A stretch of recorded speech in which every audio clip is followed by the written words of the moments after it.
Is there anything else that you guys would like to sort of get across? Well, I think one of the things is what we do, what we actually do. I mean, if this is going to be a video on the website... No, it's not that sort of video. Isn't it? No. Anita's organising it all. I'm just a sideshow, really.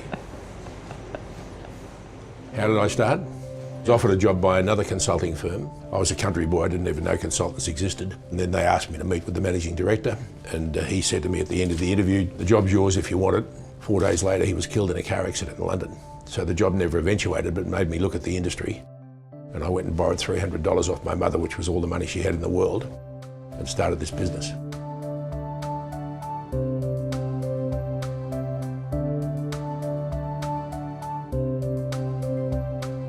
We're commonly known as headhunters. So when I saw that sculpture, I thought it's a good one for a headhunting firm.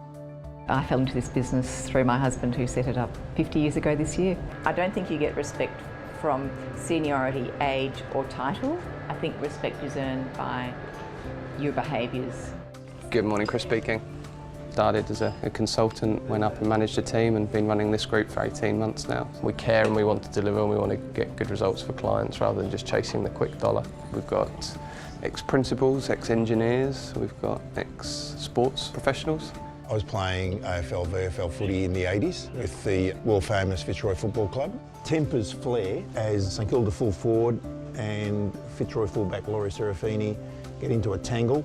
We're a tight-knit unit. It's not as if there's 1,000 employees, so we all know each other really well. I used to work in communications. I recently joined Andrew's team. The diversity makes you always push you to try to find a better way in things that you do. Diana. Angelica. And we go at lunchtime many times together to the gym. And we really enjoy it. And for health, I think it's better. It's always, everyone is asking where you're from and you can't overhear the accent. And the diversity, you really learn a lot of different things.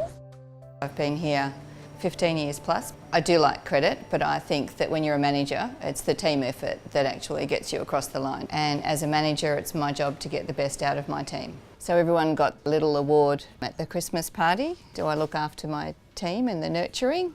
I guess it's, yes, well known for that. Over 50 years, the world's changed enormously. Millennials expect to have a lot more to say than young people did in my day. I'm a joiner. I try to make everyone else joiners. You're always going to get some, not resistance, but people who aren't maybe as excited about doing something as what I am. So this is where the serious work happens. Well, Ro's been here forever. I've got a young child. Jack, he's about to start school, so he's larger than life. My wife passed a few months ago, so it's just Jack and I at home now. And at the end of the day, you know, everyone's looked after, and it is a great place to work. With Rowan, he now finds himself as a single dad. We're his work family, but how do we make sure that he can manage Jack as his real family? Family, life, all of those things have to be able to fit into work, and work has to be able to fit into life.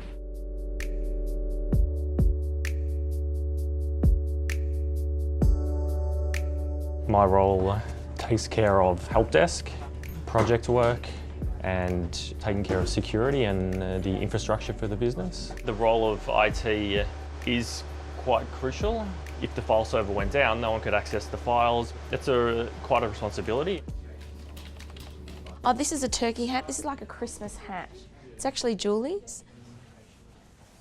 Oh wow. Yeah, so it's very festive.